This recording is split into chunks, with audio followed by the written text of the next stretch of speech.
मेरा नाम नितिन कुमार वाजपेयी है। मैं दिदानी गांव का रहने वाला हूं। जैसा कि आप सब लोग जान रहे हैं, कोरोना एक बहुत बड़ी महामारी हमारे भारतवर्ष में इसमें बहुत ज़्यादा प्रकोप मचाए हुए है। तो मैं आप लोगों को कोरोना के बारे में कुछ महत्वपूर्ण जानकारी बताना चाहता हूं, जो आपको आपके दैनिक जीवन में थोड़ा लाभकारी साबित होगी।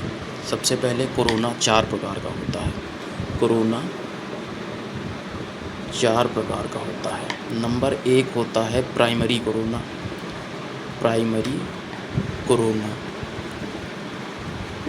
कोरोना नंबर 2 होता है new strain corona. New strain corona strain corona. Number 3 होता है री इन्फेक्टेड कोरोना। री इन्फेक्टेड कोरोना। और नंबर 4 होता है post vaccine corona. Post vaccine corona. अब इनमें सबसे ज़्यादा देखा जाता है कि सबसे ज़्यादा खतरनाक कोरोना कौन सा है। जैसे पोस्ट वैक्सीन कोरोना वो कोरोना होता है जिनको एक बार वैक्सीन लग चुकी है 2 डोज, तो उनको किसी भी प्रकार का कोरोना घात नहीं कर सकता है। रीइन्फेक्टेड कोरोना वो होता है कि जिनको 2020 में कोरोना हो चुका था और 2021 में फिर हो गया है। 2020 में कोरोना हो चुका था और 2021 में फिर हो चुका है, तो उनके लिए भी ये ज़्यादा खतरनाक नहीं है। खतरनाक प्राइमरी कोरोना और न्यू स्ट्रेन कोरोना है। प्राइमरी कोरोना जो 2020 में आया था वो है। न्यू स्ट्रेन कोरोना जो इतनी समय चल रहा है 2021 में। न्यू स्ट्रेन कोरोना इसलिए ख़तरनाक है क्योंकि ये सीधा लंग्स पर, फेफड़ों पर अटैक करता है, जिससे सांस लेने में बहुत ज़्यादा दिक्कत होती है। तो कोरोना के बारे में हम थोड़ा डिटेल में बात करते हैं। सबसे पहले क्वेश्चन आता है कि कोरोना है क्या। कोरोना क्या है, तो इसको सबसे पहले जानते हैं। कोरोना क्या है। कोरोना एक RNA महामारी है।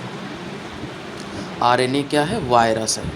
क्या है? वायरस है।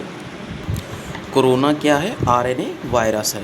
जैसा कि आप लोग जानते हैं कि हमारे शरीर में एक DNA होता है और एक RNA होता है।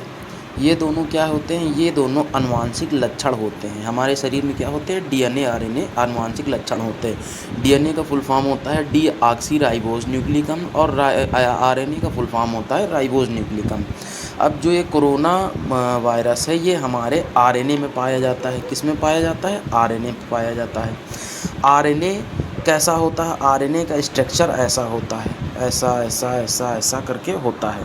DNA कैसा होता है? DNA का स्ट्रक्चर ऐसा ऐसा होता है, ऐसा ऐसा ऐसा।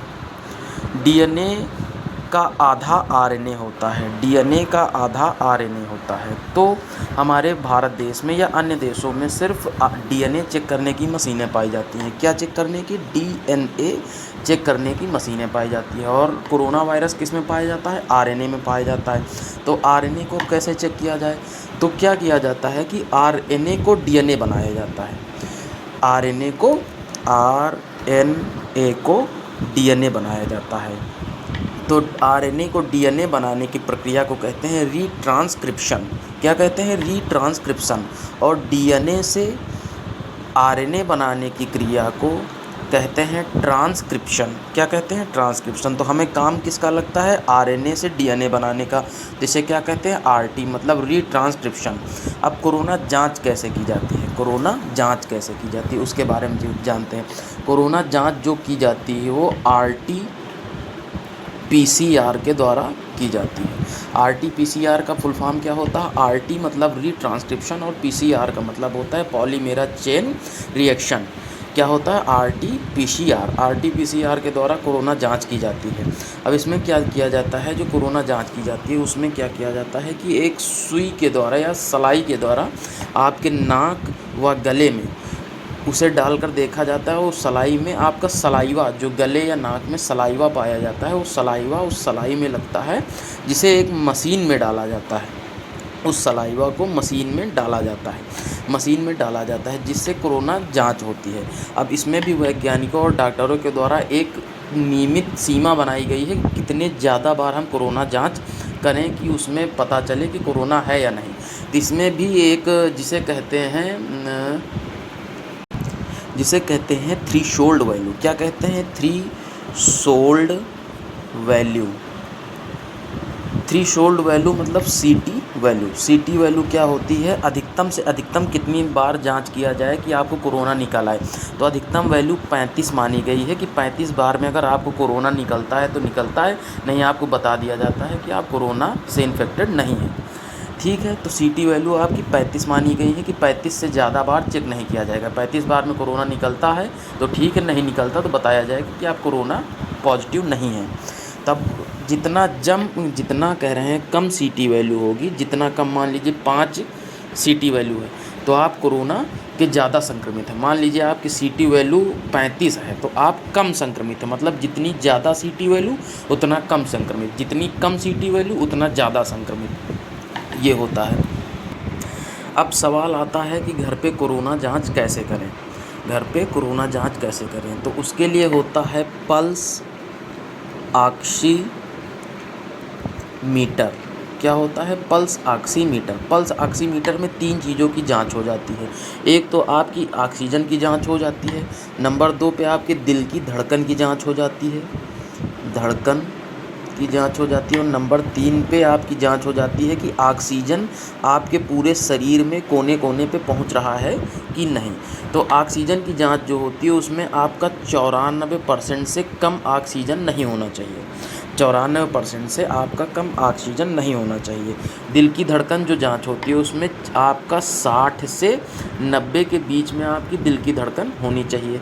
और जो क्या कहते हैं ऑक्सीजन पूरे शरीर में पहुंचना चाहिए उसमें 0.5 से कम नहीं होना चाहिए। 0.5% से कम नहीं होना, हमेशा 2 से 6 के बीच में रहना चाहिए।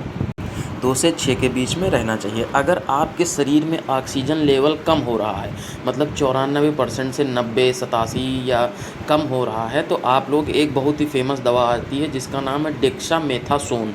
ऑक्सीजन लेवल को ये तुरंत बढ़ाती है। क्या नाम है? डेक्सामेथासोन, जिससे ऑक्सीजन लेवल आपका सही से मेंटेन हो जाता है। ठीक है, अगर आप, सबसे बड़ी चीज़ कि आपके शरीर में जिंक की मात्रा, किसकी मात्रा? जिंक की मात्रा कम नहीं होनी चाहिए, कम नहीं होनी चाहिए। कोरोना में आपके शरीर में जिंक की मात्रा कम नहीं होनी चाहिए। विटामिन सी की मात्रा कम नहीं होनी चाहिए। विटामिन सी को मेंटेन रखने के लिए क्या किया जाएगा? विटामिन सी को मेंटेन रखने के लिए हमें बहुत ज़्यादा खट्टे फलों का प्रयोग करना चाहिए। किसका? खट्टे फलों का प्रयोग करना। जैसे हम नींबू का प्रयोग कर सकते हैं, संतरे का प्रयोग कर सकते हैं, आंवले का प्रयोग ज़्यादा से ज़्यादा करें, क्योंकि आंवले में क्या होता है कि 6 या 7 नींबुओं के बराबर एक आंवले में विटामिन सी पाया जाता है। विटामिन सी को हम एकत्रित नहीं कर सकते। ये क्या होता है कि कोई काम किया या कुछ भी किया तो विटामिन सी बहुत जल्दी नष्ट हो जाता है। तो जिंक की मात्रा आपके शरीर में कम नहीं होनी चाहिए। इसके लिए आप क्या कर सकते हैं कि जैसे बहुत लोग अंडे खाते हैं तो वो लोग उबला अंडा ज़्यादा से ज़्यादा सेवन करें, उबले अंडे का बहुत ज़्यादा प्रयोग करें। जो लोग अंडा नहीं खाते या मांसाहारी नहीं हैं तो वो लोग गर्म दूध का प्रयोग करें। 1-2 घंटे पे 1 कप, ज़्यादा नहीं, 1 कप दूध का प्रयोग करें। तो इससे क्या होगा? आपका जिंक का जो मात्रा कम हो रही है वो मतलब शरीर में पहुंचती रहेगी। अब आप लोगों को कोरोना के बारे में थोड़ा और बता देते हैं। जैसे कोरोना का स्ट्रक्चर ऐसा होता है, कोरोना के ऊपर ऐसे तीर बने होते हैं, ऐसे ऐसे करके बहुत सी चीज़ें बनी होती हैं, और अंदर एक जेनेटिक धागा टाइप में होता है। तो कोरोना का स्ट्रक्चर कुछ ऐसा लगभग पाया जाता है। तो कोरोना में सबसे ख़तरनाक जो होता है, ये जो तीर नुमा संरचना बनी होती है, ये ज़्यादा खतरनाक होता है। ये क्या करते हैं कि ये शरीर में पहुंचते हैं, जैसे हमारे हाथों से हमारे मुंह के अंदर गया तो मुंह के अंदर जो अंदर तक जो मतलब घुसते हैं, इनके द्वारा, ये जो बाहर, कोरोना के बाहर जो ये आवरण होता है, ये तीर नुमा संरचना होती है, इनके द्वारा हमारे शरीर में ये अंदर तक, जहाँ तक चाहते वहाँ तक घुसते चले जाते हैं। मान लीजिए ये न्यूक्लियस तक पहुँच गए हैं, न्यूक्लियस से ये राइबोसोम तक पहुँच जाते हैं। राइबोसोम क्या करता है कि प्रोटीन का बहुत ज़्यादा विस्तार करता है शरीर में। तो ये मान लीजिए न्यूक्लियस तो सीधा साधा आदमी, मान लीजिए ये प्रोटीन तक पहुंच गया, राइबोसोम तक पहुंच गया। राइबोसोम क्या करता है कि ये जो जेनेटिक अंदर धागा होता है, ये बाहरी आवरण जो होता है अंदर तक घुसेड़ने का काम करता है, और जो ये अंदर का जेनेटिक होता है ये क्या करता है कि राइबोसोम से मिलकर प्रोटीन, राइबोसोम में प्रोटीन का निर्माण होता है। तो अब राइबोसोम को ये तो पता नहीं कि ये जो कोरोना आया है अच्छा प्रोटीन है या ख़राब प्रोटीन है, वो क्या करता है, ये जेनेटिक क्या करता है कि 2 से 4, 4 से 8, 8 से 12, 12 से 14, ये अपनी जो संख्या है अंदर बढ़ाने लगता है। तो फिर क्या होता है कि हमारे शरीर के अंदर एक होता है इम्यून सिस्टम होता है। इम्यून सिस्टम जो होता है वो कोरोना से लड़ाई करने लगता है। क्या करता है, इम्यून सिस्टम जो होता है कोरोना से लड़ाई करने लगता है कि ये क्या आप हमारे शरीर में आ गया। तो इम्यून सिस्टम कोरोना से लड़ाई करने लगता है, मगर इधर वो चाहे इम्यून सिस्टम चाहे जितना कोरोना को मारे, मगर उधर वो राइबोसोम से बहुत ज़्यादा अधिक मात्रा में निकलते जा रहे हैं, तो उसे ख़त्म नहीं कर पाता है। तो इम्यून सिस्टम को क्या करना है पड़ता है, एंटीबॉडी का सहारा लेना पड़ता है। एंटीबॉडी अब हमारे शरीर में कहाँ से आते हैं, एंटीबॉडी जो हमारे शरीर में पहले से ही कुछ बहुत मात्रा में उपलब्ध होते हैं। तो जो ये एंटीबॉडी होते हैं ये कोरोना से सही मात्रा से नहीं लड़ पाते हैं। तो जो कोरोना, क्योंकि बहुत ज़्यादा इनकी उत्पत्ति हुआ करती है, तो कोरोना को मारने के लिए बहुत ज़्यादा एंटीबॉडी की ज़रूरत पड़ेगी। एंटीबॉडी बहुत ज़्यादा हमारे पास कहाँ से है, तो उसके लिए हमको वैक्सीन का सहारा लेना पड़ता है। किसका, वैक्सीन का। अब जैसे वैक्सीन भी हमारे भारत में 2 प्रकार की पाई जाती हैं। एक पाई जाती है कोविड सिड करके, सिल्ड या सिड करके, एक पाई जाती है कोवैक्सीन करके, कोवैक्सीन। ये दोनों वैक्सीन हमारे भारत में पाई जाती हैं। अच्छा, आरएनए का हमने बताया था कि आरएनए एक कोरोना वायरस है।